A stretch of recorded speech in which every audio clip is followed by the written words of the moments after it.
This is your friendly neighborhood PhD, and you're listening to the TyePod. Thanks for coming on the TyePod today, Brittany. It's good to have you. Yeah, thank you for inviting me. I'm excited to be here. Yeah, for sure. And I'm very interested to ask you about Hawaii and like what that is like over there. Maybe it's like an icebreaker if you want to talk about kind of your favorite things about the state. So it is a beautiful state. I have never been in a state where the people just they're genuinely happy to be here. Like they love the land, they love, you know, protecting the wildlife, and it's just such a beautiful thing. You you always hear like aloha, like live with aloha. Like it's you hear about it, but you have to live it to like really experience it. It's great. It's a beautiful place. Most of the people here are great. The wildlife is beautiful. The I seals love are that part. the seals, the turtles, all of the creatures here are perfect. Yeah. And are you like what area are you in? Is it like city or more rural or So I'm on Oahu, which is I think one of the more densely populated islands. I don't live near the city. I'm kind of out, like I guess near the country, what they would Mhm. consider. So it's nice, but you drive 45 minutes and then you're in the crazy downtown Waikiki traffic and everything.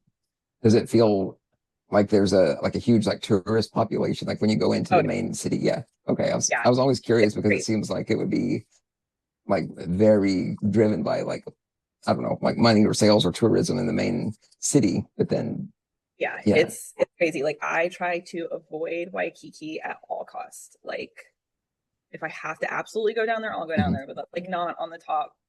Like I try to avoid that. Yeah. Yeah. And as far as your medical, like, do you have appointments that take you into Waikiki or anywhere like that? Or So for me, I'm seen at the military hospital since I fall under like the military insurance. The military hospital out here isn't downtown, thank God. It's kind of in the middle of the island. Mhm. I have, well, I had a great doctor. I don't have a doctor right now because he retired. Which with military stuff like that happens. Mhm. People come down on orders. People, drop retirement packets. Things are very like fluid and they Mhm. very much ebb and flow. So but yeah, I mean, it's the care that I've gotten from the military hospitals, I prefer versus Mhm. not military. Mhm. I've had really good experiences with the military hospitals, and I know that's not like a universal experience. So I'm very Right. grateful that I've had. Right. And that, I mean, that extends, to other medical care too, I think, like the experiences are so diverse and it's hard because you find a doctor that is good and then like you were saying, they retire or move or I mean that's Yeah, then you have to go through the whole thing again and that's exhausting. yeah. So now, and it was kind of at like a weird spot too, because like we had a break in all of my medication. So I'm not like on medications right now. Like we were hopefully trying to do something else, medication wise. And so like I was gearing up to try to start a new medication and then he just like retires, which I don't fault him for retiring. He deserves it. But I'm like, oh, now I have to like pick up and go to this other doctor that, I've had experiences with that I'm not super fan of, but So you knew the other doctor you would be seeing. I do. And I've had a Okay. couple encounters with him and Oh, they've just not been like warm and fuzzy. yeah. And he's a nice guy, but I just going from the doctor that I had Yeah. to And then him, you have a it's gonna good be a little. like yeah, like a good treatment regimen going and like and like for the doctors to know you, like obviously the diagnosis is one thing, but like it's I mean everybody's different and even with the same diagnosis. So it's like specific to you and to get that set up and then to have to restart. That's Yeah. that's a lot. I mean, luckily, like all of my records are there. I kind of joke that when I was told like the news, like, hey, your doctor has retired, we might have another doctor coming in. We hope we do, but as of right now, like everyone's gonna just defer to this one doctor. And like we know you've had some experiences and you're not like probably happy about that. But for me, I was like, I told my husband, I was like, I think I'm like trauma bonded to this doctor. Like he gave me some of the worst news that I think I could probably receive in my life, and Mhm. then he was like, you know what? This is bad. I'm not gonna lie, like this is not good, but it could be worse. Mhm. And he sat down, he took the time to like educate me on my disease. He took the time to, it was a very collaborative effort. And like Mhm. I had never met a doctor that, sat down and was like, well, what do you think? And it was just one of those things where he wanted to do one thing and I was like, I don't feel super comfortable with that. And he was like, okay, we can hold It's off and we rare. can, retry, we'll try what this does, and if this doesn't work, then we'll come back. So it's always been a very collaborative effort. And I'm just, I'm fearful that the next one I'm going to come in and, want to have that collaborative style. And they're going to be like, I'm the doctor, you're the patient. And, And when you that's have just, like a more of like an authoritarian style of doctor, I mean, especially if you're used to having one that treats you as a part of the care team, I mean, that's a drastic shift. And so you said that your current medications were also put on hold in between. yeah. So we were not like stopped. We were in like this kind of weird, just because with what I have in IgA nephropathy, most people have like high blood pressure, and that's part of the stuff that, contributes to the damage of the kidneys. But for me, I don't have really anything else. I don't have high blood pressure. I have, if anything, I have like normal low blood pressure. And so the treatments are like blood pressure medicine, and you put somebody that has low blood pressure on blood pressure medicine, like I'm like I was tired. I just couldn't function. And then we had this really great drug that, thank God for my insurance. It was costing my insurance $25,000 a month. And it was like one of like the best drugs that's out there right now. And it did beautiful. Like it did what it needed to do, but it also dropped my hemoglobin from like normal to, okay, if this keeps dropping, like you're going to need a blood transfusion. And so that's why all the medications were stopped, because, it was crazy, because I was fine and I was doing great. And I was like, oh, this is my ticket. Like, this is my ticket to live, a semi-normal life where I don't have to worry about this and like worry about just the continuous damage. And then all of a sudden you're going to see GI. We think you have a GI bleed. You need a colonoscopy, an endoscopy. Oh, that's all here. We don't know why. Now you need to go see hematology, and hematology is testing for like very scary things. So it's like a full on, almost every test available then. Wow. And it went from just like, oh, I think you're a little anemic to, oh, your stuff has tanked.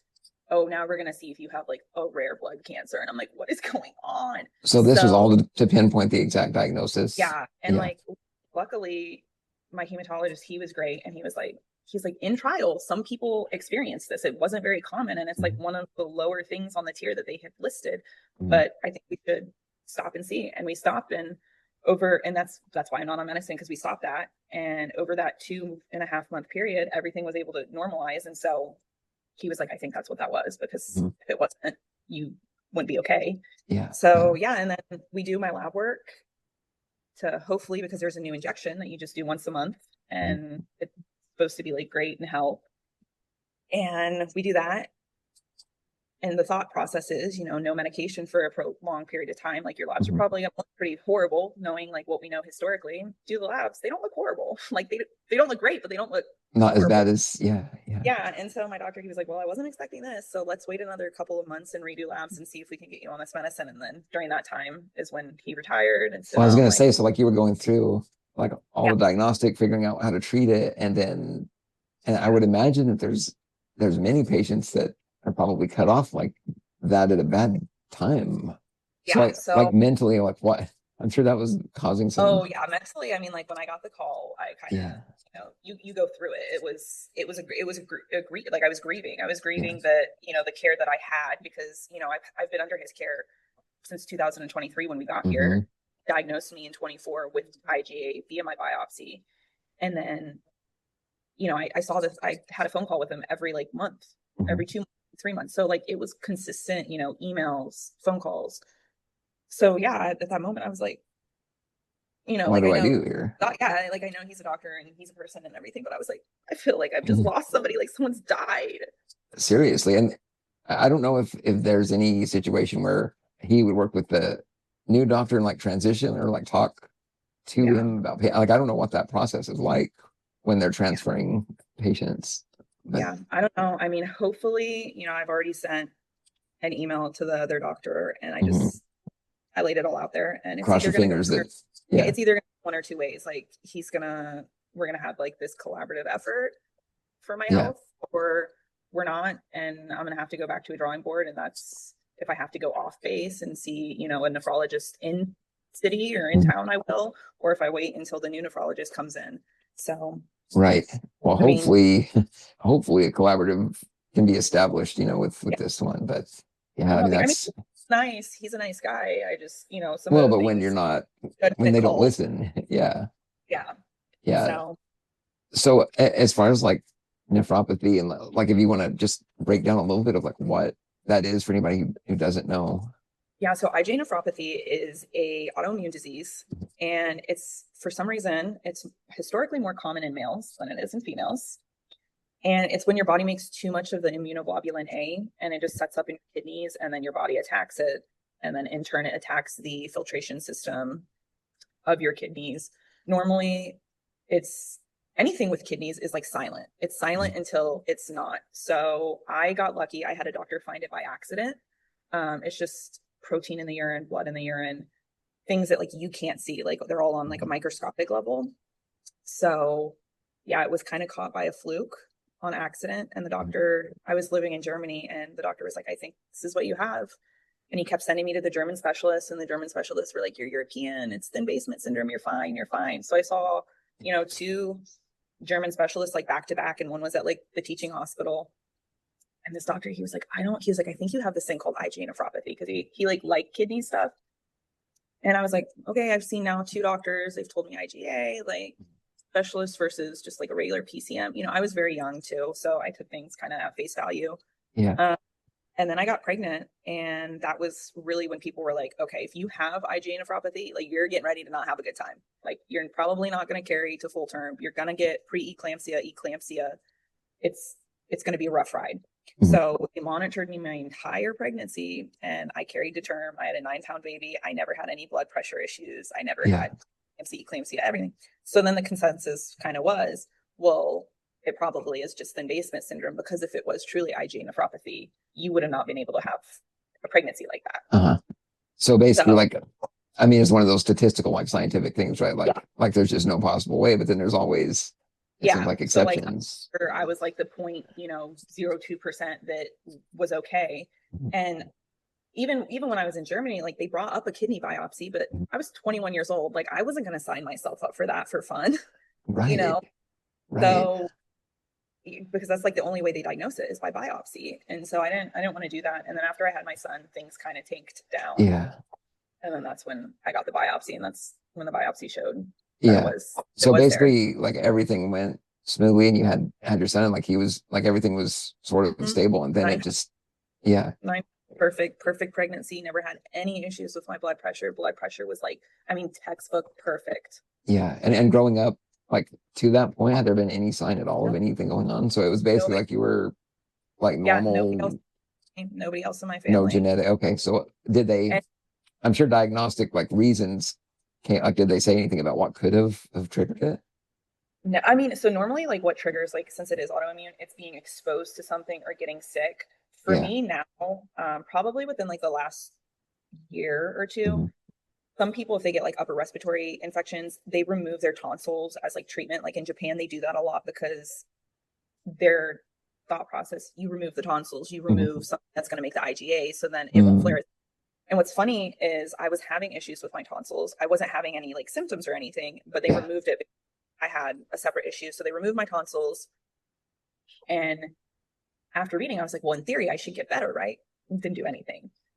And, but it seems to be, for me, like, I wonder if I got like the stomach bug really bad, and the stomach bug triggered it, because if I get like, because my son's in elementary school, so he loves to bring all of the germs. I was going to say that exposes you to plenty. Yeah. So there's been a couple times where like he gets the stomach bug, and then I get the stomach bug, and then I get hospitalized for 4 days or 3 days, because it puts me in what they call an IgA flare. And it's just when the disease is, my body's making the IgA. So more is getting stuck in like the filtration system. And then it's actually really scary. And I love it's, to me, you have to laugh about these things, but to me, it's like a party trick when I go to the hospital and they're like, we need a urinalysis. And I give them, and it's like Coke colored. And they're like, what is this? And I'm like, freaking out. Yeah. And they're like, no, this is normal. Like it's gone. So then I get like first class to the back, and everyone's freaking out. And I'm like, no, it's fine. You're like, this happens. That's hard. It's really funny.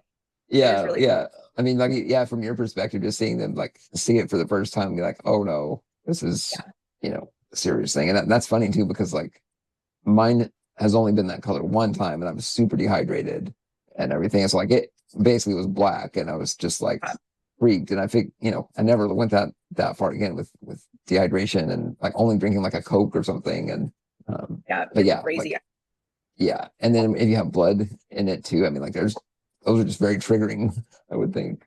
But Everyone freaks out, and I'm like, no, it's yeah, fine. They're like, wait, yeah, why are you so chill? And I'm like, it's just how the disease is. So I mean, yeah. I'm glad, and it's crazy because like they don't know if it's genetic, they don't know if it's hereditary, they don't really know a lot about it Hmm. because it was in the 60s over in France. Hmm. So like the funding for these things are just, they've not like, they're getting momentum. I will say, Hmm. like within the past 5 years, what I've Hmm. seen, the momentum that they've got is impressive. So I'm Hmm. hoping, like the injection I was talking about earlier, it's a monoclonal antibody, and Hmm. I work in vet med, so like we use monoclonal antibodies a lot, and they're great because they work with the immune system, Hmm. and they just kind of slow down like the producer. So like you give this injection and it slows down the IgA production, and in turn you have less damage because the Yeah. IgA production is not as like ramped up So it tamps because down that autoimmune yeah, response. yeah. Yeah. So I think we're getting closer to maybe finding Yeah. something that just like turn it off, and then obviously you would be at risk for other like infections and things like that. But since COVID happened, I think masks are more accepted Yeah. than Yeah. they Well, I were. was going to ask you if you've had, in public in general, do you wear a mask? And I don't. I know, like if I go to the school and like if it's like the fall like sick times, I'll wear a mask when I like go to his school and stuff. But for the most part, I don't. If I'm in like the emergency room, I'll wear one just because I don't want to be exposed to what's there. whatever else is going on. Yeah. Yeah. At work, it's kind of hard because there are some dogs that if I were to wear a mask, like that would be their 13th reason, and they're not. They get afraid. So It's true. Yeah. Yeah. So actually, that's a good segue. I was going to ask you a little bit about your experience going into like vet medicine and like how has that been like as like when you were normal? Were you already kind of working in that field and how did it change so after? I this year will be 16 years working in vet med. I started in high school, Mhm. and I always knew like I wanted to do it. I wanted to go to vet school. Um, so I just kind of worked my way up. I got my certification for vet assistant in the state of Texas. And then the states that I have worked don't really have like title protection. So even though I'm a vet assistant, I work in like a capacity of a vet tech. So, like doing surgeries, like doing the anesthesia for surgeries, intubating and all of that. It's hard because being like diagnosed with this, I don't know if this is like age related change Mhm. or is this like disease related change.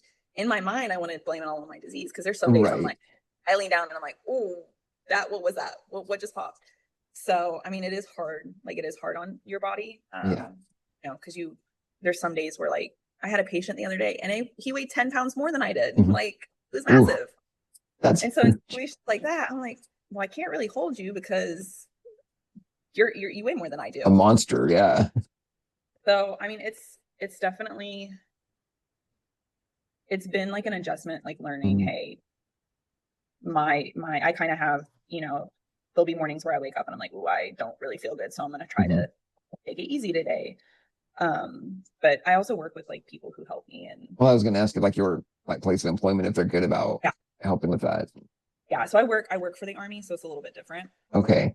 So even when I was working like not for the Army and I was at Mhm. a privately owned practice, most people are good. Most people don't have issues helping. There's always going to be one or two people that want to have an issue with it, but Yeah. How has it been like when it was first diagnosed and you had to like go to them and tell them, like what it looked like? Was there any kind of stigma or treatment there that was off? I really like this. I don't really remember a lot of like the Mhm. conversations that followed after being diagnosed with like other people. Um, I know I had those conversations and I know they were emotional and hard. But I think part of that is just like, see, you're protecting yourself from, It's a this. response.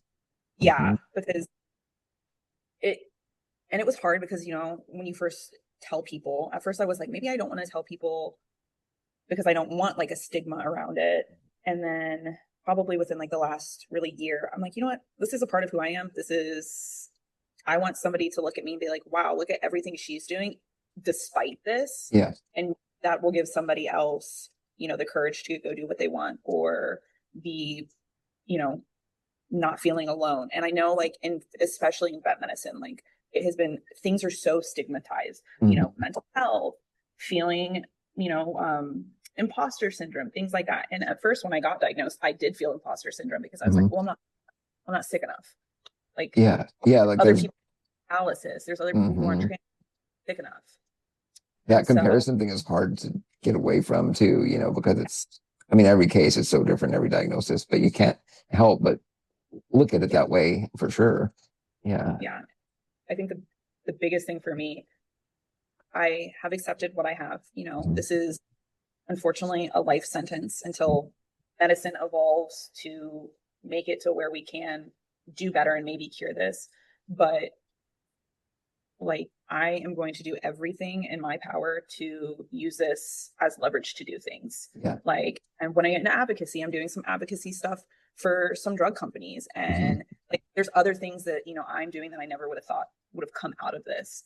So Do you feel like that, I mean, in a lot of ways, do you feel like that's opened up, I don't know, other places you just didn't think where like you would go that yeah, route? it has.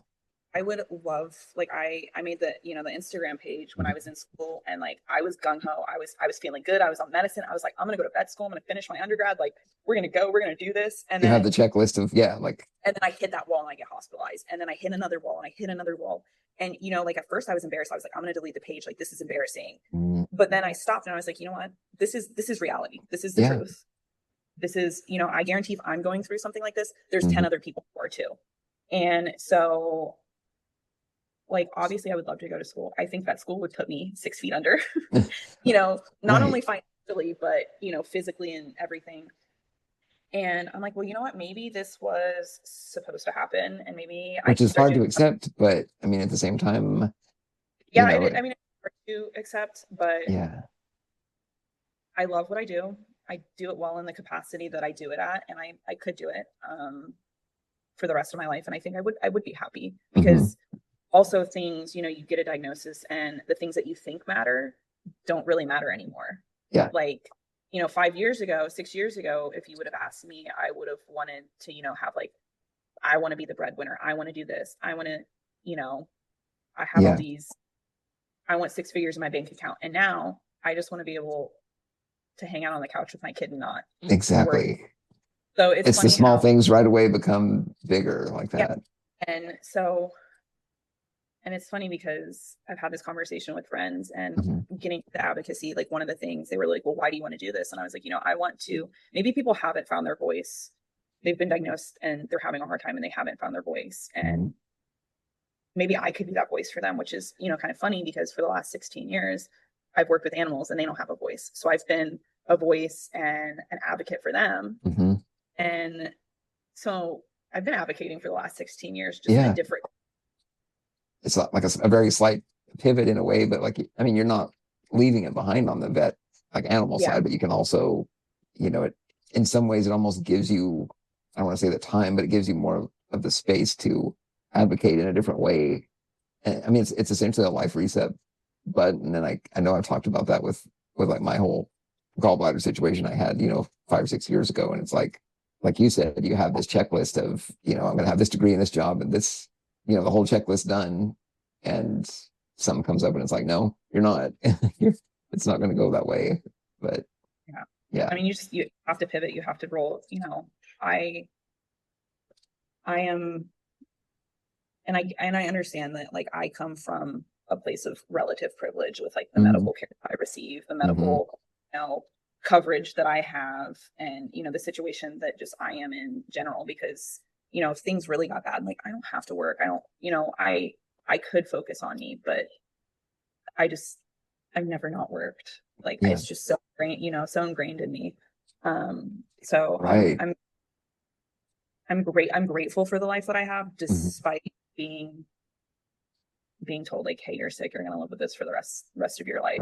Right. And you're right. I mean, you can use that, you know, place of privilege to bring awareness, because obviously there's many people that can't work and they have a serious diagnosis and maybe don't have the support system. I mean, I just can't imagine how hard that would be to go through that. And Yeah. yeah. I mean, I feel, I felt so guilty when I got on the medication and like I saw my first statement and that it was $25,000 and my portion of it was 48. Like, Mhm. there's some people that I'm like in the Facebook groups and there's some people that, they're having to be like, well, I don't know if I can pay my mortgage because I had to get my medicine. And like, Mhm. that's horrible to see. Like nobody should have to pick their health over a roof over their house, like over Mhm. their head. Like that's crazy to me. So it's hard. Yeah, it is. And I mean, as an advocate, it's not easy to hear, of stories like that. And how do you offer? I mean, Yeah. there's not much that we can give to help through except maybe listen and just, hear the story. But when something like that, like when I find out about it, I'm just like I feel so like powerless or helpless. I'm like, Yeah. do you ever get that feeling with what you're doing? I do, yeah. But I think that is wealth in like sharing stories and sharing Yeah. experiences because, I hear something and then I can take that to somebody else who maybe sits up a little bit higher and that has the power to do something about it. Mhm. So I think that's really important to have these like hard conversations and these uncomfortable conversations because even though, it might not be resolved like right then and there, like it maybe can trickle down to somebody who can make, like a decent systemic change. So I think that's like my biggest thing is like the things that I hear. And Bringing I'll like, awareness to. and I like will point blank ask people like the conversations that I've had, like, what do you want to see? Like, what do you, in a perfect world, what do you want to see? Mhm. And then, you just take that to the people who can do something. And Yeah. so, I think it'll be a little bit easier, because we have a year left here. So we'll be back on like the mainland Mhm. and hopefully, because everything out here is so limited, resources are so limited out here just Does it because it feel is like not. there's just a big disconnect from the rest of the country? Oh, yeah. I mean, I think there is. I know initially, like after I was diagnosed, I wanted to do stuff with like the IGA, like the IGN Foundation and things like Mhm. that. And like, don't have anything out here. And I, I was like, well, what can I do? Yeah. And they were like, you can run it. And I'm like, I don't want to run it. I don't have that. So it was just kind of hard because they were like looking for people to like set up over here. I was gonna And say you could like be the chapter leader of, yeah, and but at that time, like I just knew that I was not in like the right headspace like, to successfully do that. And it's also hard. Like I work full time as well, well. yeah. And I mean, like you're obviously a parent too. Like there's only so many, days and hours, obviously. But like what I like is advocacy can look like you can meet yourself like, where you're at that time and still be able to give some Yeah. voice to others, like you were saying. So So yeah, I think it'll be easier once like we're back on the mainland yeah, and we're near a major city and I'll be able to get maybe a little bit plugged in and yeah. I've had conversations with my husband about maybe I need to see if I can do this full time and just do a full pivot because then that would maybe give me a little more freedom for like my medical appointments, a little more freedom for things Mhm. to do with our son and just you know Flexibility.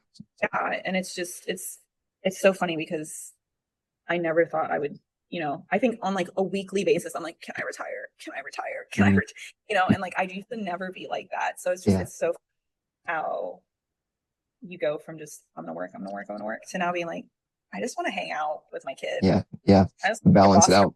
plays Hot Wheels, like, you know, Yeah, I know about the Hot Wheels. I have a 5-year-old nephew too, and he's crazy about that. And like the downtime just to sit and watch and like play with the kids like and that is it's right. huge. You try to play with him and he's told me a couple times, if you're not going to play my way, you're not going to play at all. You follow the Okay. rules. Yeah. I'm like, he's okay. I won't play then. Yeah. That's hilarious. So I wanted to ask you on the animal like vet side, like what led you to that? Like during like when you grew up, were you thinking of So doing that? I grew up I was born in Central Florida and I was born in like what they call like horse capital where they breed all like the racing horses and stuff. Okay. And so I grew up there and my grandparents had like 15 acres and they had horses. So my mom worked for my grandparents because they owned a restaurant and I would hang out with my grandfather, go to the restaurant, and then go deal with like the horses. And he had dogs and barn cats and things like that. And I mean, from a young age, I think I was like 2 or 3, I was like, I'm gonna be a vet, be a vet. And of course, like every little girl wants to be a vet because they love animals. And so as I got older, that was really the only thing that when people were like, "Oh, what do you want to do?" Like that was the only thing that I wanted to do. And then I got my first job, and it was in like a vet clinic doing kennels. And I did that, and I loved it. And then my senior year, my school offered a program to get certified with the state of Texas as a vet assistant. And so I did that. Or no, my junior year, they had like a vet tech. It's like FFA.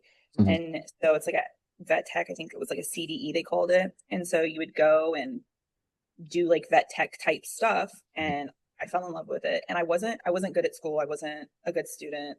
And this was like the only thing I was good at, like truly good at, where I didn't, have to, like I would study, but it wasn't like studying because I loved it. And so, horrible test taker. And I remember I had to take the test for this like certificate that I had to take. And it was like 100 questions at the time. And I'm 18. Like multiple choice, like. Yeah. And I'm like, I'm Yeah. going to bomb the test. Like, I'm going to bomb this test.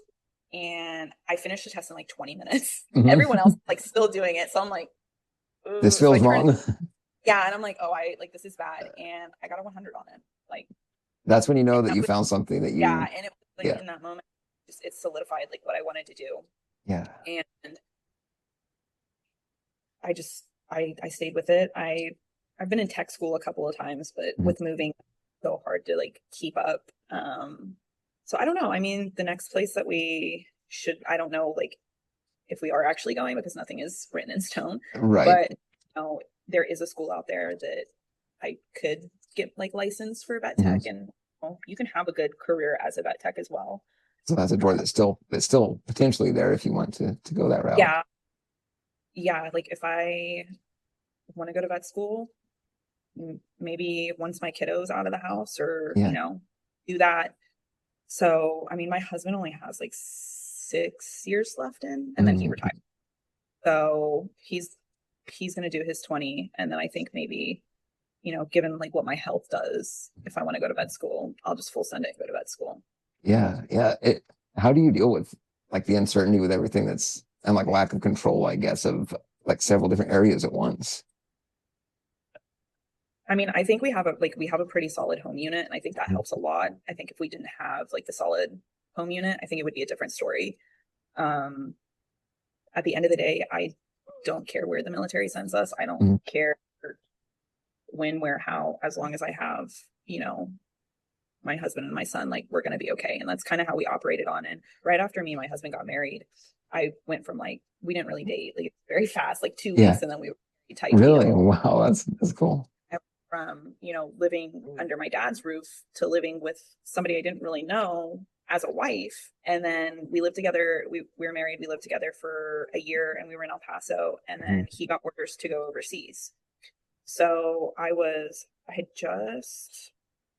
just turned 21, and then we moved.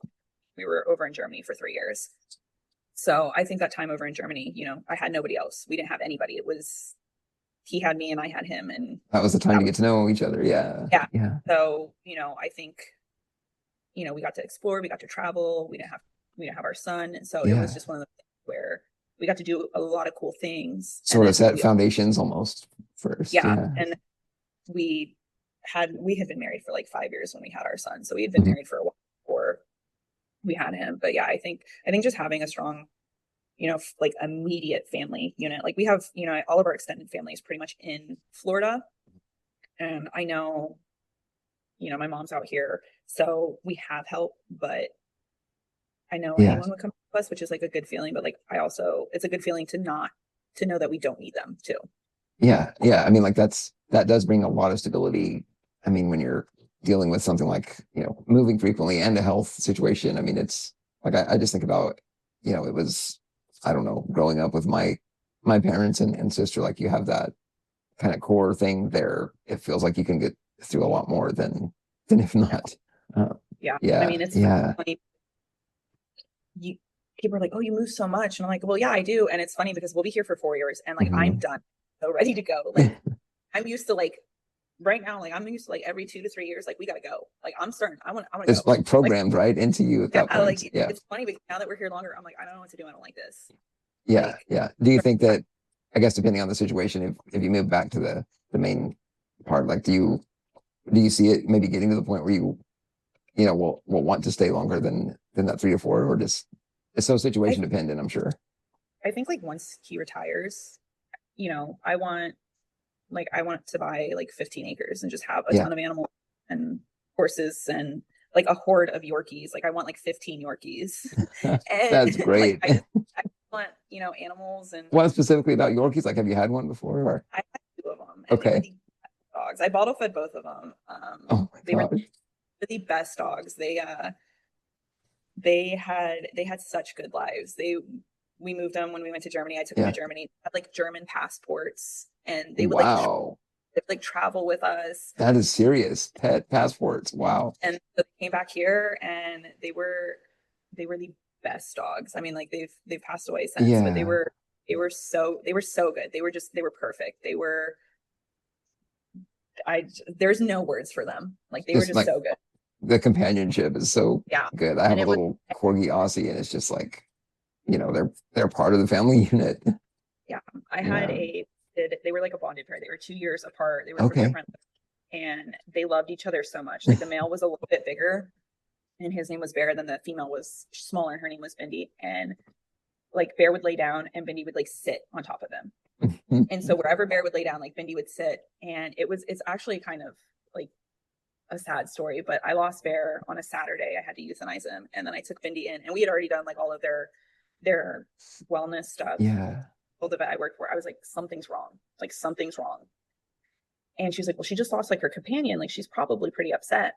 And so we did like a full workup. We had done x-rays, like just yearly x-rays, like 3 weeks prior, nothing. We did x-rays again. She was in heart failure. And we put her on medicine and she lasted like 10 months and she died like 11 months. I had to euthanize her 11 months and I will die on that hill. Like she died of a broken heart. She died of a broken heart. Yeah. And that was horrible, but you know, there was some comfort in knowing that like she had her brother, like she had her brother, but yeah, they were amazing dogs. Even my son, like he still talks about them. He does. Wow. And, Yeah. Wow. That's yeah, that's hard. Oh man. They were Yeah. good dogs. We Yeah. have one now. She's my son's dog. Well, I hope you get the piece of land and you get your 15 Yorkies. That's my Like, husband's worst nightmare. hey, you know what though? That would be fantastic though. Like, do you have like a destination place you would want to get land and move, like Florida, or just I mean, I don't know. Like Florida, I would like to go back. Maybe not where all of Yeah. our family is. Yeah. Maybe like back to Ocala. That would be nice. I mean, I haven't been back to Ocala in a long time. Mhm. We do really like Texas as well. And Texas has, you know, land for land for land. Yep, So it just yep. kind of depends. Yeah, that's true. Like, yeah, I mean, there is a lot of land. Well, I've seen Texas and New Mexico and here in Tennessee too, and it's like there's some really Yeah. nice places, but like just that Yeah. space, you know, kind of openness. You just, I don't know, get away from everything as much as you want. That's just it's a nice thought. Yeah. Well, we came like prior to being here, we were Yeah. in a Texas town and like going from like one Target to one Walmart to all of this, I'm like, this stresses me out. Like I need There's too much. people. Like Yeah. I don't want by me. I want land. Yeah. So Yeah. it'll be nice to kind of get back out where Have some space to kind of, and that's the other good thing too about like the advocacy route, I think too, is like you could almost move anywhere and still do some form of as that. long as I like Yeah. be Yeah. out in the middle of nowhere. As long as you have, some form of internet. When I was in New Mexico, it took like an extra 10 plus years to get internet that even was functionable, much less like, you know, the high speed you get in the cities Yeah. and stuff. It was just like, oh man, like in a way it was good looking back, but yeah. Yeah. Like that's how I look at my childhood, you know, like we had some of that stuff, but everything it wasn't great. And Right. It was enough though. I mean, yeah, and like, I mean, the family time with the grandparents and things like both of my sets of grandparents were rural. They grew and like had animals, grew crops on them, and it was just like that's a nice start, I think, to go up that Yeah. way. Yeah, But no, I definitely miss it. yeah. It so I forgot to ask the icebreaker question at the beginning, but I was gonna ask you like for you, like is music a big thing? And if so, like do you have a song that's kind of carried you through, or it can be something recent too that stands out? Anything come to mind? I I like music. I think the one artist that I've always just adored is The Script. Mm, All the stuff they do, I feel like is so good. yeah. Like all of their stuff. And I've seen them like 3 or 4 times in concert. Oh, Like, nice. Different places each time? Or? yeah, so I saw them in Texas Mhm. twice. I saw them in Germany, and then I saw them in the UK. Nice. So you got to So kind of travel around like where they were. yeah, so Wow, that's cool. groupied it a little bit, and that was Yeah. fun. And I got to meet them too. So I've always Ooh, had wow. Okay. Well, that strengthens the bond for sure. yeah. Yeah, I So love that. hopefully they put out music. They haven't done it in a little bit, Well, I was but gonna I love say it's been a while since they had something. Yeah. yeah. But no, I think anything by The Script I love. Yeah. Like Yeah, that's a good choice. I 10 out of 10. like that one. What was that? The 10 out of 10. They're Oh so yeah, great. 10 out of 10. Yeah, yeah, I feel that. Actually, I'm gonna start. I've only been in Tennessee a few years, but I'm starting to look at like, here's the list of artists that I want to go see at all the Yeah. places. So yeah. Well, Yeah, that sounds good. is good like music, like especially country music. Even like it's so diverse too though. I caught a Rob Thomas concert like Oh, outdoors at an nice. amphitheater in Nashville. Like it brings in some of the other artists too, which is cool. Like I appreciate some of the country ones, but like, you know, Yeah. yeah, That's I neat want that to you see guys what have there's. I feel like Yeah. amphitheaters like next level. Yeah, yeah, it is. I mean, you have like the huge stadium thing, but you also have some smaller Yeah. ones, which I like. But yeah, well, that's cool to know your favorite band. I kind of like to, ask each guest who comes to mind on that because I mean, for me, it's pretty therapeutic. So I think for a lot of people, yeah, Yeah. No, awesome. it's definitely therapeutic. Yeah, yeah. Well, I sure appreciate it, Brittany. And like for people that want to, kind of follow and see what you're up to and everything, is Instagram kind of your go-to place for right Yeah. now? Yeah. Instagram's my go-to Yeah. right now. I don't know. My husband's encouraging me. He's like, you should do more. You should do more. And I'm like, I'm scared. So I don't know. Maybe Yeah. there will be more. From Maybe there from won't. experience, I'm just like, if you go at it slowly, that's not a bad thing. Yeah, it has its. I mean, it's really good, but there's some things obviously that you're like, I gotta get used to this. So Yeah. yeah, So I don't know. We'll see. I mean, yeah, it'll be a journey for sure. That's regardless of what's going to happen. true. I mean, it's kind of a journal for you too. So yeah, hopefully we'll be seeing like a bunch of Yorkie pictures here in the near future on it. So Hopefully, yeah. because I don't know. I have a friend that she breeds silkies, and so she might Mhm. have a litter. So I might have to. I mean, yeah, Yeah, might have to. at least bring like one or two in to start with. Like, Saying like, I mean, I do have 3 animals now, which yeah, shipping animals is not super fun, but true. at this point, like, what's two more? Yeah, yeah. And which animals do you have right now? Are they dogs too? So I have 2 cats, and their names are Shishimi and Birkenstock. Whoa, there's a And backstory there probably. I don't is Not well really. Birkenstock he likes the Birkenstocks, like the shoes. And so he would lay in them when he was a Oh, kitten. oh man, So he's that's a great. silver. And then Shishimi is a beautiful calico. And my husband pulled her from a car engine. And we weren't going to keep her, but Yeah. I like fell in love with her because she was so cool. And then we have our token rat. And she's like looking at me. She's in her kennel and she's got like her little Mhm. legs crossed right now. And Yeah. she is ironically, she does have Yorkie in her, but she's not a Yorkie. She's like this wiry terrier chihuahua thing. Yeah. And my son, I took her home from like the clinic I was working at because Mhm. she was sick. And my son fell in love with her. My mom was going to take her, but like I said, my son fell in love with her Yeah. and he named her Pumpkin Spice. And they That's are best fitting. friends. And he loves her and she loves him and she hates me. Well, she has a sidekick though, at least. Yeah, yeah. Her and my son, they're I That's think great though. Like, yeah, like that's cool to have a bond like that for them, I would imagine. So, oh, it that's is cool. hilarious. And Pumpkin Spice, is there a nickname? Because that's a hard one to say, very. So he calls her Pumpkin or Okay. Punky. I call her Punk. That She's fits. That usually when I'm fits. with her, she's doing some punk stuff. Like Yeah. she, That's she's reserved not, only for you. Yeah. she's naughty. She wakes up in the morning and she's like, "How can I ruin your day?" I'm like, Just like okay, plans it out. Yeah. The night before yeah. and then, yeah. So I mean, her saving grace is that my son absolutely loves her. I have like a love-hate relationship with her. Sometimes Yeah.